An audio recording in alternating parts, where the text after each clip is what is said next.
নমস্কাৰ ৰাইজ, মই আমিৰ ৱাটাৰপ্ৰুফিং টেকনলজিষ্ট। তো মই ৱাটাৰপ্ৰুফৰ বিষয়ে আপোনালোকক আজি আৰু এটা চেপ্টাৰ লৈ আহিছোঁ। মানে ধৰক আপোনালোকৰ ছাদত টেৰেছত লিকেজ আহিছে, চিলেণ্ট আহিছে, কেনেকৈ ঠিক কৰিব সেইটোৰ ওপৰত এটা গাইডেঞ্চ ভিডিঅ' মই আজি লৈ আহিছোঁ। তো কেনেকৈ ঠিক কৰিব আপোনালোকে নিজে ঘৰত বহি ঠিক কৰিব পাৰিব বা এজন যোগালী মিস্ত্ৰী আনি পেলাই আপোনালোকে নিজে ছাদখনত এইটো ঠিক কৰিব পাৰিব। তো সেই বিষয়ে মই আজি ক'ম কেনেকৈ কৰিব লাগে, এপ্লিকেশ্যনটো এবাৰ বুজাই দিম আপোনালোকক। আৰু মই প্ৰডাক্টৰ নামটো শেষত ক'ম। এতিয়া আহোঁ এপ্লিকেশ্যন ভিডিঅ'ত। তো কেনেকৈ আৰু এইটো কি কেমিকেল হয় প্ৰথমে জানি লওঁ। তো এইটো কেমিকেল হৈ গ'ল SBR বেছড কেমিকেল। SBR মানে কি? ষ্টাইৰিন বিউটাডাইন ৰাবাৰ, যোনটোক লেটেক্স বুলিও জনা যায়, লেটেক্স কেমিকেল বুলিও জনা যায়। লেটেক্স বুলি ক'লে আপোনালোকে পায়ে যাব মাৰ্কেটত, বাট এইটো আউটডেটেড হয়। আমি আৰু নতুন মানে কেমিকেল লৈ আহিছোঁ, যোনটো বহুতে ভাল হয়, য'ত চলিড কণ্টেণ্ট 42% আছে। তো বহুতে হাই গ্ৰেড কেমিকেল হয়। তো সেইটো মাৰ্কেটত যোনটো লেটেক্স আছে সেইটো পাহৰি যাওক, নতুন কেমিকেলত আহক। ঠিক আছে, মই আপোনালোকক পিছলৈ জনাই আছোঁ। তাৰ কাৰণে আপোনালোকে অলপ কষ্ট কৰি কমেণ্ট এটা কৰি দিব। ঠিক আছে, দীঘলীয়া হৈ গৈছে, মই আহোঁ পইণ্টত আহোঁ এতিয়া। তো এইটো কেনেকৈ ঠিক কৰিব? আপোনালোকৰ ছাদত যদি লিকেজ আহিছে, চিলেণ্ট আহিছে, আপোনালোকৰ ইণ্টেৰিয়ৰটো বেয়া কৰি দিছে দেখাত, ঘৰৰ ভিতৰৰ পৰা পানীৰ লিকেজ দেখা যায় বা টপ টপ পানী পৰি আছে, তো এইটো কেনেকৈ ঠিক কৰিব সেইটোৰ ওপৰতে আজিৰ ভিডিঅ'টো। তো গতিকে প্ৰথমে আমি কি কৰিব লাগিব? প্ৰথমে আমাৰ ছাদখন ৰেডি কৰিব লাগিব, যাতে আমি এই ট্ৰিটমেণ্টটো এপ্লাই কৰিব পাৰোঁ। ৰেডি কৰিবলৈ আপোনালোকে কি কৰিব লাগিব? প্ৰথমে ছাদখন হেকিং কৰিব লাগিব, মানে আপ টু 1 চেণ্টিমিটাৰলৈকে অলপ ছাদটো আপুনি ৰাফ কৰি ল'ব লাগিব, ছাৰ্ফেচটো, প্ৰথম টপ লেয়াৰটো। তাত সেইটো কাৰণে কি কৰিব লাগিব? এটা মাৰ্টুল ল'ব লাগিব, মানে হেমাৰ এটা আৰু চিজেল এটা লৈ পেলাই ধৰক অলপ 1 চেণ্টিমিটাৰলৈকে আপোনালোকে অলপ মানে খান্দি দিয়াৰ নিচিনা, আৰু নট খান্দি দিয়া একজেক্টলি, অলপ মানে ছাৰ্ফেচটো আনইভেন কৰি ল'লে, অলপ ৰাফ কৰি ল'লে ছাৰ্ফেচটো। তো সেইটো যাতে তাত ভালকৈ কোটিংটো বহে, সেইটো কাৰণে কৰা যায়।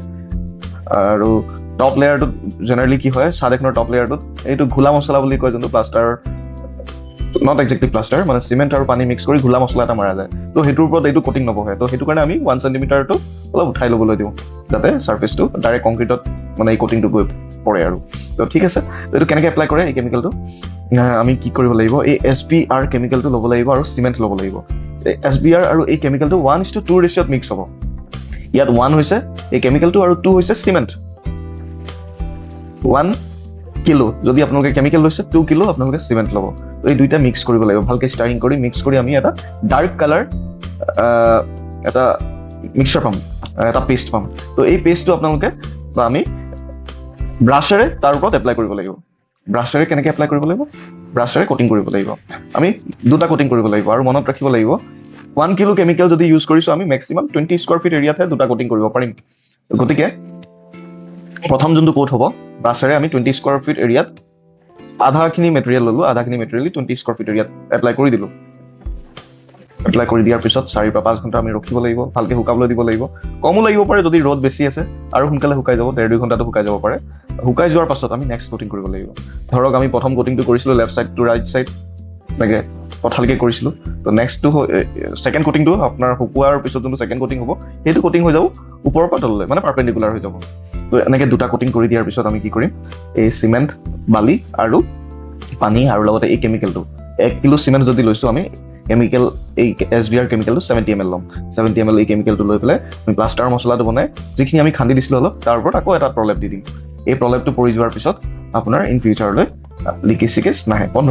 তাৰ কাৰণ এই প্লাষ্টাৰৰ তলত আপোনাৰ এটা ৰাবাৰ বেছড কোটিং আহি গৈছে, ইলাষ্টিক কোটিং আহি গৈছে, যোনটো ইমান সহজে ভাঙিব নোৱাৰে, ইমান সহজে ফাটি নাযায়, পানীৰ প্ৰেছাৰত ফাটি নাযায় ইমান সোনকালে। তো গতিকে আপোনালোকৰ তাত পানী ষ্ট'ৰ কৰিলেও আপ টু এক্সটেণ্ট এইটো কোটিঙে আপোনাৰ পানীখিনিক ৰখাব।